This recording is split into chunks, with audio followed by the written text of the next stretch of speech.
예, 우리 기도하면서 오후 예배 시작하도록 하겠습니다. 하나님 아버지 감사합니다.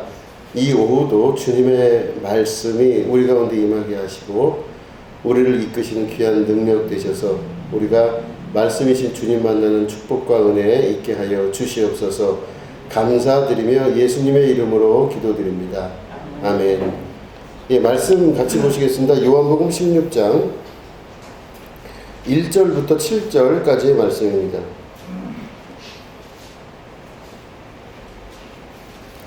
예, 요한복음 16장 1절부터 7절을 우리 교독하도록 하겠습니다. 내가 이것을 너희에게 이름은 너희로 실족하지 않게 하려 함이니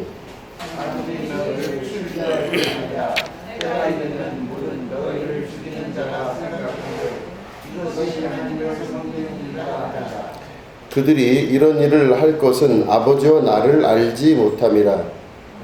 너희에게 이 말을 한 것은 너희로 그때를 당하면 내가 너희에게 말한 이것을 기억하게 하려 하노니 처음부터 이 말을 하지 아니한 것은 내가 너희와 함께 있었으리라. 지금 내가 나를 보내신 이에게로 가는데 너희 중에서 나더러 어디로 가는지 묻는 자가 없고 오히려 내가 이 말을 함으로 너희 마음에 근심이 가려졌다. 그러나 내가 너희에게 실상을 말하노니 내가 떠나가는 것이 너희에게 유익이라. 내가 떠나지 아니하면 보혜사가 너희에게로 오시지 아니할 것이요 가면 내가 그를 너희에게로 보내리니. 아멘. 예, 오늘 요한복음 16장 말씀 가지고 함께 말씀을 나누도록 하겠습니다. 예수님께서 1절 말씀에 그 말씀하십니다. 내가 이것을 너희에게 이름은 너희로 실족하지 않게 하려 함이니. 그러니까 실족한다는 것은 이게 길을 걷다가 다리가 삐끗하는 걸 실족한다고 그럽니다. 이렇게 삐끗하는 거예요. 그러니까 잘 걷던 다리가, 잘 걷던 그 걸음을 삐끗하는 거예요. 그럼 막 아프고 걷지도 못하고 이게 뭔지도 모르는, 이제 다른 말로 하면 시험에 빠지는 거라고 볼 수가 있습니다. 너희로 그렇게 실족하지 않게 하고 가던 길을 끝까지 당당하게 또 힘있게 잘 걸어가게 하기 위해서 이 말을 한다, 이렇게 예수님 말씀하고 계십니다. 그러면서 앞으로 될 일에 관해서 말씀을 하시는데 사람들이 너희를 출교할 뿐 아니라 때가 이르면 물은 너희를 죽이는 자가 생각하기를 이것이 하나님을 섬기는 일이라 하리라, 이렇게 말씀하십니다. 그러니까 제자들에게 출교라고 하는 거는요, 그 민족에게서 아예 제함을 받는다는 뜻입니다. 이제 아예 끝나버리는 겁니다. 이스라엘 유대인으로서 출교를 당한다 하는 것은 그 당시, 물론 요즘도 그렇지만 그 당시로 봤을 때는 국적을 상실하는 거랑 비슷해요. 어디 갈 수도 없습니다. 그러니까 예를 들어 우리도 지금 뭐 주민등록상에 우리가 없다, 만약에 주민등록이 안 된다 그러면요 참 어렵죠. 사는 것 자체가 어렵습니다. 그런 것과 같이 이스라엘 그 당시의 상황으로 봤을 때는 출교라고 하는 건 어마어마한 일입니다. 그런데 너희들을 출교할 것이다. 그리고 또 때가 이르면 출교로 끝나는 게 아니라 실제적으로 너희를 죽일 것이다, 이렇게 예수님 예언을 하세요. 이 말씀하실 때 예수님 마음이 얼마나 마음이 아프셨을까요? 그러나 그럼에도 불구하고 그런 말씀을 하시는 이유가 있는 거죠. 그러면서 뭐라고 말씀하시냐면 너희를 출교하고 죽이기까지 할 텐데, 구체적으로는 그 너희를 죽이거나 출교하는 그 사람들이 생각하기를 이런 모든 자기들이 하는 행동은 하나님을 섬기는 일이라 하리라, 이렇게 말씀을 하고 계십니다.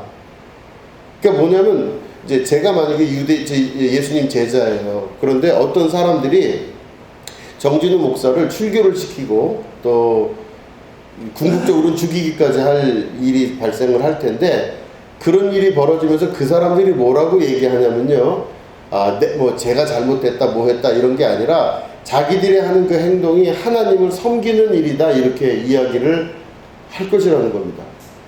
그러면서 그 이유를 뭐라고 말씀하시냐면 3절에 그들이 이런 일을 할 것은 아버지와 나를 알지 못함이라, 이렇게 말씀을 하십니다. 이때 당시 유대인들이 예수님을 죽이는 것과 혹은 제자들을 출교시키고 죽이는 모든 일들, 뭐 말씀드린 대로 예수님을 십자가에 다는 일들이 이 사람들이 털끝 하나만큼이라도 자기들이 잘못했다고 생각을 안 하는 거예요. 예수님을 죽이는 그 일이 유대인들은 어떻게 생각하냐, 자기들이 하나님을 잘 섬기는 거기 때문에 이렇게 하는 것이다 라고 이야기를 하는 겁니다. 그러니까 결국에는 예수님을 십자가에 못 박아 죽이면서 혹은 제자들을 출교시키고 죽이면서 이 사람들의 믿음은 바로 뭐냐면 내가 하나님을 잘 믿고 있기 때문에 이런 일을 했다 이렇게 이야기를 하는 거예요.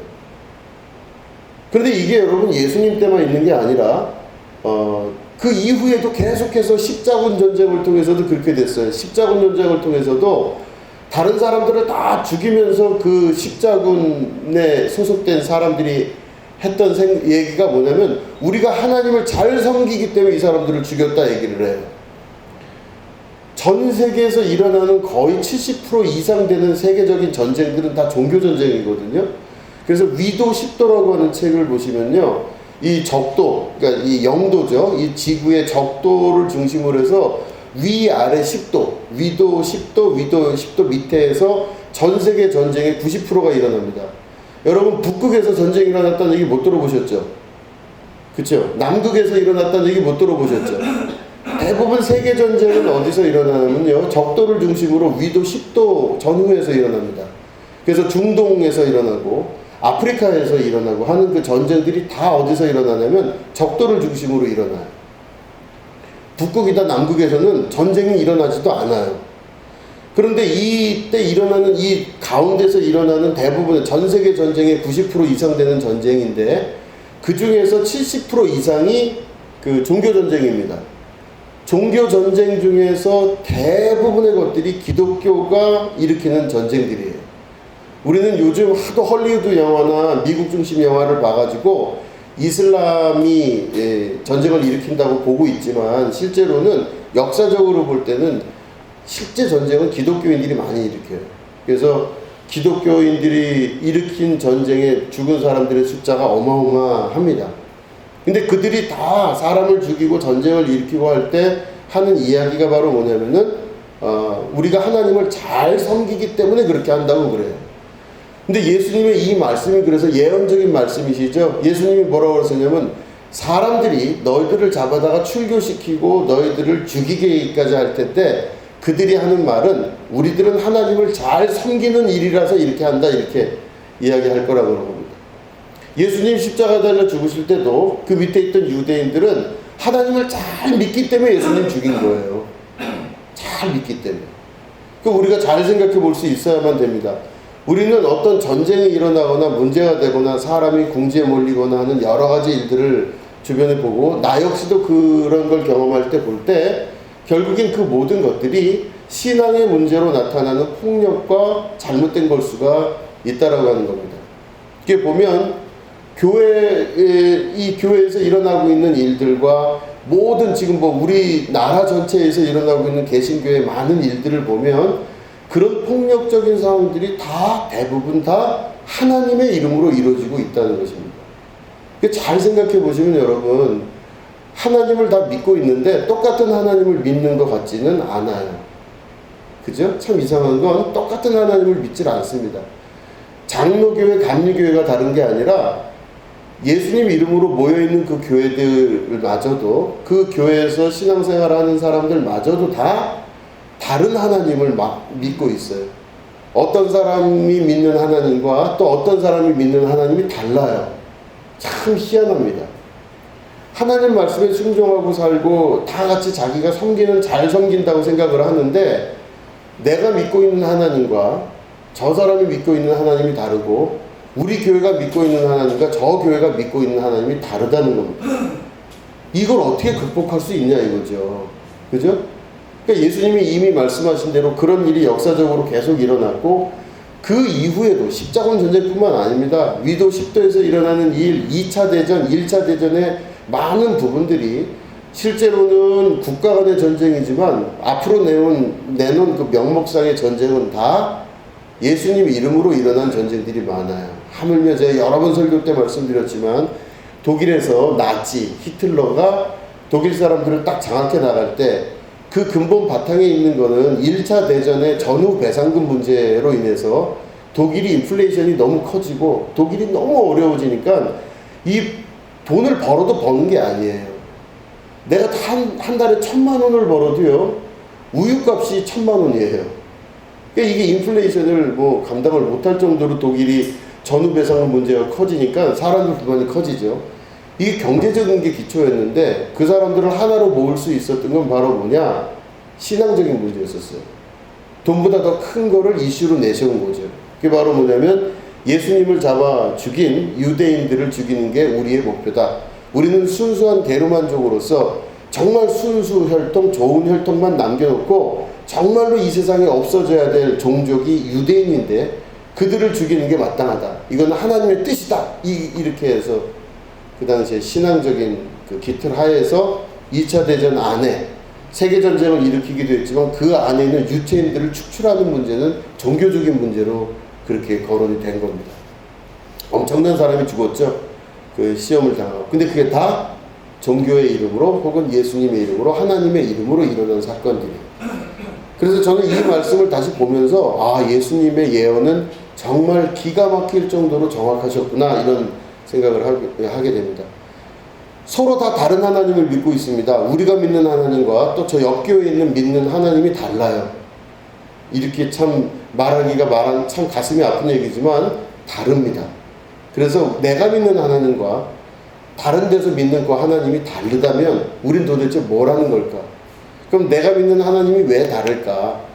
왜냐면 다 자기 생각대로 결정하여 자기 생각대로 믿음 생활을 하기 때문에 다른 거예요.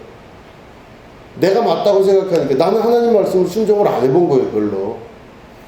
내가 어떤 이유를 갖다 붙이면요 모든 게 다 이유가 되거든요. 이 세상 모든 일이라는 게. 아, 내가 만약에 이게 맞다고 여겨지는데 그 맞다고 여겨지는 건데 자기는 신앙생활 굉장히 잘하는 것 같거든요. 나는 신앙생활 굉장히 잘하는 것 같아요. 그런데 내가 신앙생활을 게을리게 하거나 다르게 하는데 내가 거기다 이유를 갖다 붙이면 모두 다 이유를 갖다 붙일 수도 있어요. 뭐 하물며 소도 사야 하고 장가도 가야 하고 농가밭에 할 일이 많은데 잔치를 가는 거는 오히려 게으르거나 시간 많은 사람들이 가는 거지 잔치집 가는 사람은 다 여유 있어서 가는 거지 나는 그럴 새가 없다는 거죠.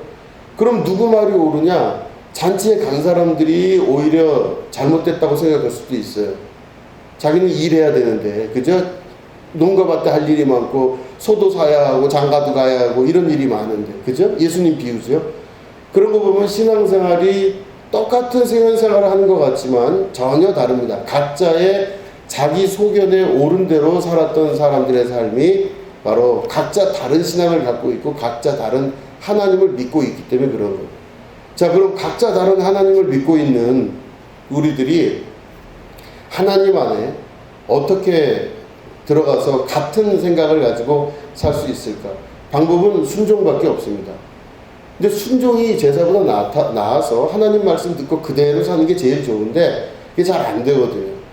그래서 예수님은 궁극적으로 순종의 마지막 끝을 보이신 게 뭐냐면 십자가에 자기를 죽이신 거예요. 그래서 누구든지 나를 따라오려거든 자기 십자가를 메고 나를 쫓아라 하신 이유가 뭔 생각을 하건 내 머릿속에 드는 생각은 다 십자가 앞에 내려놓고 그저 말씀에 순종하고 말씀을 따라 사는 자가 돼야 된다. 이게 예수님 말씀이시거든요. 그러니까 궁극적으로는 각각 다 다른 하나님을 섬기고 있는 상황에서 자기가 믿고 있는 하나님에 대해서 포기할 줄 알아야 됩니다. 그리고 예수님 말씀을 듣고 예수님 말씀에 순종하고 그대로 살아갈 수 있으셔야 돼요. 이게 가장 중요한 핵심입니다. 다 자기 소견에 옳은 대로 살거든요. 자기가 틀린 경우는 이 세상에 별로 없어요. 다 자기가 맞거든요. 그러니까 하물며 어린 아이 3살, 4살짜리도요, 얘기를 하다 보면 자기가 옳은 자기중심적 사고를 하고 있어요. 그럼 그 아이가 믿고 있는 하나님과 내가 믿고 있는 하나님이 다르다는 겁니다. 이 고집불통 같은 실제로 믿음도 없는데 믿음이 있는 것 같기도 하고 나는 예수님을 믿어본 적이 없는데 이분은 다 믿는다고 이야기하는 모든 구조들의 핵심은 바로 뭐냐면 자기 안에 하나님을 진짜 믿고 순종해 본 일은 없는 거예요. 다 자기 뜻대로 살다가 인생 실패하고 경험하고 그거에 굳어져서 그러고 살다가 끝나버리는 겁니다. 그렇기 때문에 여러분, 하나님을 섬기는 일이라 생각해서 예수님을 죽이고 예수님 믿는 따르는 제자들을 죽이고 출교시키는 겁니다. 이 사람들이 자기들이 하는 거에 대해서 잘못했다고 이야기한 사람 없고 잘못했다고 생각하고 죽은 사람이 하나도 없을 거예요. 아마 다 자기들은 잘했다고 하고 예수님 죽이고 자기들 인생 끝낸 겁니다. 다 그거를 예수님 말씀하신 거예요. 오늘 우리가 살면서 내가 믿고 있는 하나님을 다시 한번 우리가 돌아볼 수 있으셔야 되고, 내가 믿고 있는 하나님이 정말 그 하나님인지를 다시 돌아볼 수 있으셔야 돼요. 우리가 갖고 있는 가치관들이나 생각들이 다 자기 육신 안에서 경험적으로 만들어진 이 사고방식으로 하나님을 믿고 있기 때문에 진짜 하나님이 아닐 수 있다는 얘기입니다. 다른 말로 하면 여러분, 우리가 다 나중에 천국 가서요, 하나님 만났는데 전혀 다른 분이라고 생각할 수도 있어요. 우리가 알고 있는 하나님이 아닐 수도 있다는 겁니다. 잘 생각을 해보시고 다시금 자신을 돌아보시고 십자가의 자기를 온전히 내려놓으실 수 있으셔야 돼요. 그래서 말씀을 따르고 순종할 수 있으셔야만 되는 겁니다. 자, 그리고 두 번째는 바로 뭐냐면 4절부터 7절 말씀 보면 너희에게 이 말을 한 것은 너희로 그때를 당하면 내가 너희에게 말한 이것을 기억나게 하려 하며 처음부터 이 말을 하지 아니한 것은 내가 너희와 함께 있었음이라. 끝까지 읽어보겠습니다. 지금 내가 나를 보내신 이에게로 가는데 너희 중에서 나더러 어디로 가는지 묻는 자가 없고 도리어 내가 이 말을 함으로 너희 마음에 근심이 가득하였도다. 그러나 내가 너희에게 실상을 말하노니 내가 떠나가는 것이 너희에게 유익이라. 내가 떠나가지 아니하면 보혜사가 너희에게로 오시지 아니할 것이요 가면 내가 그를 너희에게로 보내리니. 이렇게 말씀하십니다. 지금 예수님 보내신 분에게 가시겠대요. 그러니까 아버지에게로 돌아가시겠다는 뜻이에요. 조금 후면 십자가를 지고 하나님께로 돌아가신다고 예언적으로 말씀을 하시는데, 제자들은 예수님이 어디 가는지 별로 관심이 없어요. 잘 모르겠는 거죠. 근데 제자들이 정작 관심을 갖는 건 뭐냐면 지금 당장 옆에 예수님이 없다고 하는 것만 그냥 괴로운 거예요. 또 두렵기도 하고. 그럼 이분이 없어지면 우리는 어떻게 되냐? 그게 가장 중요한 거지, 예수님이 궁극적으로 어디로 가시는지에 대한 것은 관심이 없다고 지금 말씀을 하고 계시는 것입니다. 그러나 중요한 것은 바로 사람은, 여기서 우리가 알아야 되는 것은 사람은 이 제자들의 모습을 통해서 우리들도 알 수 있어요. 우리는 눈에 보이는 예수님이 없어지는 거에 관심이 있지, 그 예수님이 말씀하신 하나님이나 그 예수님이 말씀하신 천국에 대한 것들은 별로 관심이 없는 경우가 많습니다. 그러니까 예수님이 지금 내 옆에 없다는 거 하나가 문제지, 눈에 보이지 아니하는 그 세계에 대해서 상상하거나 소망하거나 기도하지를 않는다는 뜻이에요. 근데 여러분, 예수님이 정작 중요하게 여기시는 것은 예수님이 옆에 계신 것과 계시지 않는 것보다 더 중요한 게 하나님 나라예요. 예수님 입장에서는. 그러니까 예수님이 우리에게 바라시는 건 뭐냐면 하나님 나라에 관한 거가 더 중요하다고 말씀하시지, 지금 예수님이 옆에 있느냐 없느냐 갖고 중요하게 여기지 말라 하시는 겁니다. 그러니까 우리 옆에 지금 무엇이 눈에 보이는 것들, 증명 가능한 많은 사건들, 일들을 가지고 우리가 보는 게 아니라 보이지 아니하시는 하나님의 역사를 믿음의 눈으로 보는 그 시각에 관해서 더 중요하게 생각을 하시는 겁니다. 그럴 때 예수님이 가시는 길에 대해서 제자들은 관심이 없고 오로지 옆에 계시냐 안 계시냐 이것만 갖고 신경을 쓴다 하시면서 뭐라고 말씀을 마무리를 지시냐면, 그러나 너희들은 지금 내가 떠나가는 거에 대해서 참 슬프고 또는 두려워하는 것 같은데 내가 떠나가는 것이 오히려 너희들에게 더 유익이 된다, 이렇게 말씀하십니다. 왜냐? 예수님이 떠나가시게 되면요, 예수님이 지금 옆에 계시기 때문에 예수님을 통해서 말씀을 계속 듣잖아요. 하나님의 말씀을 듣는데 궁극적으로 세상의 모든 역사를 이루시려는 하나님의 계획은 육신으로 오신 예수님이 하나님 보좌 우편에 부활 후에 앉아 계시고 그 이후에는 성령님이 오신다는 겁니다. 예수님을 이끄셨던 분도 성령님인 거 아시죠, 여러분? 예수님을 성령님이 이끄셨습니다. 그래서 성령이 예수를 광야로 내몰아치신지라. 그래서 성령께서 예수님을 광야로 끌고 가셔서 내몰아치셔서 거기서 40일간을 금식하며 기도하시고 시험을 다 마치셨어요.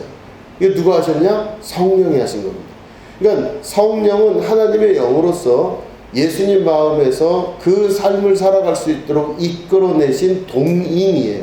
행동의 원인이 되는 하나님의 말씀이시며 하나님 존재이십니다.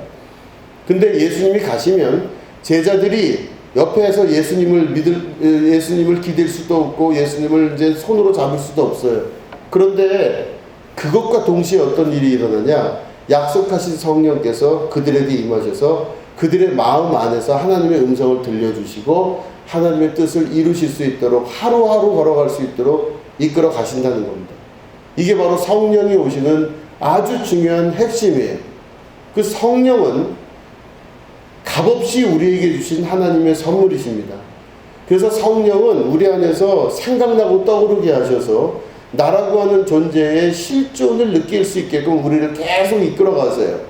그래서 우리가 겉으로 볼 때나 우리의 행동이나 경험으로 우리를 볼 때는 우리 같은 사람이 무슨 하나님의 모습을 닮았나 이렇게 생각을 할 수 있지만 성령은 우리 안에 계셔서요, 하나님이 저를 창조하셨을 때 처음에 선한 모습으로 우리를 이끌어 가시고 그 껍데기 같은 것들이 다 벗겨짐으로 성령이 내 안에서 처음 창조하셨을 때의 아름다운 모습으로 우리가 돌아가게끔 또 기억나게 하게끔 생각나게 하게끔 성령이 이끌어 가시는 거예요.